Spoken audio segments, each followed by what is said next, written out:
Después vamos a hablar en este programa si YPF tiene que ser o no 100% del Estado argentino, pero ahora quería compartir con ustedes un cuadro de lo que sucede en Latinoamérica con el petróleo, porque es un recurso estratégico y los países inteligentes, los países con visión de Estado, no entregan el petróleo. En Argentina sucedió una catástrofe realmente.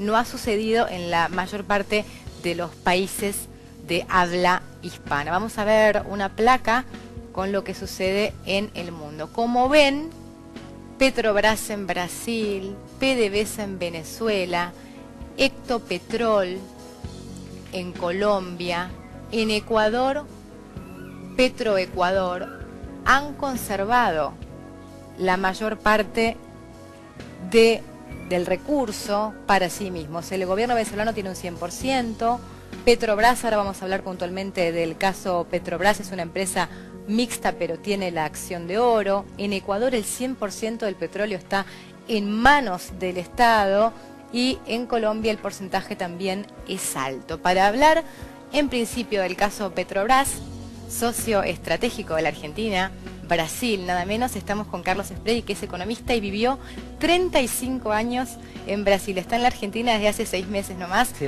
conoce muy bien el funcionamiento de esta empresa que ahora es hermana. ¿Nos debemos comparar con Petrobras? ¿Cómo funciona? Bueno, buenas noches. Mira, Petrobras es un fenómeno muy interesante porque Brasil también vivió en los años 90 con el gobierno de Fernando Henrique un proceso similar de privatizaciones. Entre tanto, el área estratégica del petróleo no fue, como era considerada un área estratégica, y en Brasil se priorizan ciertas políticas de Estado, fuera la coyuntura, nunca fue privatizada ni se levantó la idea de... Te hago una pregunta, ¿se le ocurrió? Creo que sí. Pero no lo dejaron. Entonces el presidente Lula, ahora cuando estuvo en octubre en Argentina, contaba un poco en algunas entrevistas cuando estuvo en el coloquio de IDEA, de que en los años 90 el memenato, Menem y Fernando Henrique tenían los ojos colocados en Estados Unidos o en Europa, ¿no? Y lo que es interesante del proceso de los últimos 10 años, entre los gobiernos de Kirchner y de Lula, es que la mirada se colocó para adentro, se colocó para América del Sur y para los países limítrofes, y para intentar explotar estas potencialidades y las complementariedades. Si recordamos, no hace poco tiempo, 10 años atrás, exportar era un sinónimo de aquello que sobraba en tiempos de crisis. Claro. Y no la unión de cadenas productivas, que es como está planteado ahora. Hace poco el presidente de la Unión Industrial Argentina estuvo en Brasil convidando a la presidenta de la Petrobras para el coloquio de la Unión Industrial Argentina, que va a venir, se llama María Graça Foster, es una funcionaria de carrera de la Petrobras, toda su vida, con un origen muy humilde, como Lula también hizo toda su carrera, es la presidenta de la Petrobras. Y la idea es que Brasil y Argentina constituyan una relación en los moldes que construyó el ALCA, pero no con México, con Estados Unidos y México, donde hay mano de obra barata y una sobreexplotación, y sí con Canadá. O sea, Argentina, por sus recursos calificados de mano de obra, el capital humano en Argentina tiene un valor enorme. A pesar de lo que queremos a veces. A pesar de lo que queremos a veces, el senador recién se refirió cómo fueron rotos esos años de capacitación de equipos de trabajo. Entonces, ese es el gran valor que tiene Argentina y yo creo que ese gran valor es lo que Brasil está intentando estimular en Argentina. Y Argentina tiene en Brasil un socio estratégico, ¿no? Para donde va la economía brasilera, Argentina puede obtener grandes dividendos. Me hablabas en el corte de Presal. ¿Qué es Presal y qué relación tiene con Vaca Muerta? Presal es un nombre así muy exquisito, muy extraño, ¿no? Muy brasilero. Presal son los mayores yacimientos que se descubrieron en los últimos 5 años en el mundo. Corresponde casi a 1/3 de las reservas mundiales de petróleo. ¿Qué quiere decir esto de una forma simple? Porque cuando hablamos de petróleo hablamos de técnicas convencionales, no convencionales, todo muy difícil, muy complicado de entender para la persona que está viendo ahora a las 11:30 de la noche. Pero básicamente se llama Presal porque es un espacio que está localizado en una extensión de terreno de casi 800 kilómetros que va desde arriba de Río de Janeiro, en la región de Espíritu Santo, hasta Santa Catarina, que es Florianópolis, donde los argentinos van a pasar. Para que nos ubiquemos. Entonces, entre Río de Janeiro, un poquito más para arriba, y Florianópolis, hay un área de 800 kilómetros de extensión y 300 kilómetros de largo, de ancho.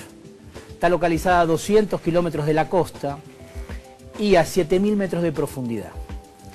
Hay 2.000 metros de profundidad de aguas y 5.000 metros de rocas. Estas rocas están cubiertas por una camada de sal. Eso se llama la explotación del presal. O sea, hay un presal sobre las rocas que contienen el petróleo. En Vaca Muerta, que es considerada la nueva soja de Argentina. La nueva soja de Argentina. La nueva soja de Argentina. Por su valor estratégico, por las reservas hidrocarburíferas que tiene.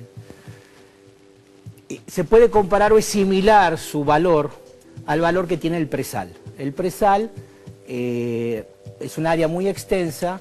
La diferencia en la explotación es que, si bien la Petrobras es una empresa con un know-how y reconocida internacionalmente, está en más de 28 países, por su capacidad de explotación en aguas profundas y abiertas, por eso se dice que Petrobras es especialista en offshore, Ajá.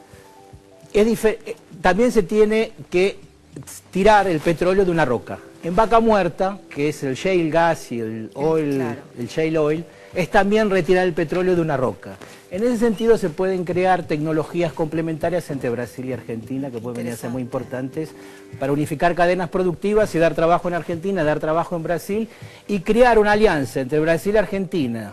Si tenemos soja y somos los primeros proveedores mundiales de soja y tenemos petróleo y podemos ser grandes proveedores mundiales de petróleo, sumado al ingreso de Venezuela, de PDVSA al Mercosur, puede generar un soporte energético y de reservas estratégicas que cambia la negociación con los otros países del mundo, ¿no? Cuando se anunció la renacionalización de YPF, muchos periodistas y por supuesto muchos voceros de los países perjudicados anunciaban la caída del mundo de Argentina, que no nos iba a comprar más nadie nada, que realmente íbamos a quedar solos. ¿Esto ocurrió o no ocurrió? Porque parece que fue 10 días en los diarios y ahora se resuelve en los tribunales esta cuestión. Mira, estaba leyendo antes de venir una entrevista que el director de La Nación, Bartolomé Mitre, dio a la revista Bella, que es una revista que publica 1 millón de ejemplares, y decía cosas tan mentirosas de Argentina sobre la ley de medios y deformaba tanto la información que uno ya sabe cómo operan estos medios y qué es lo que buscan a través de la desinformación y de crear áreas de suspense o áreas de problemas donde tienen otra magnitud que las que son relatadas.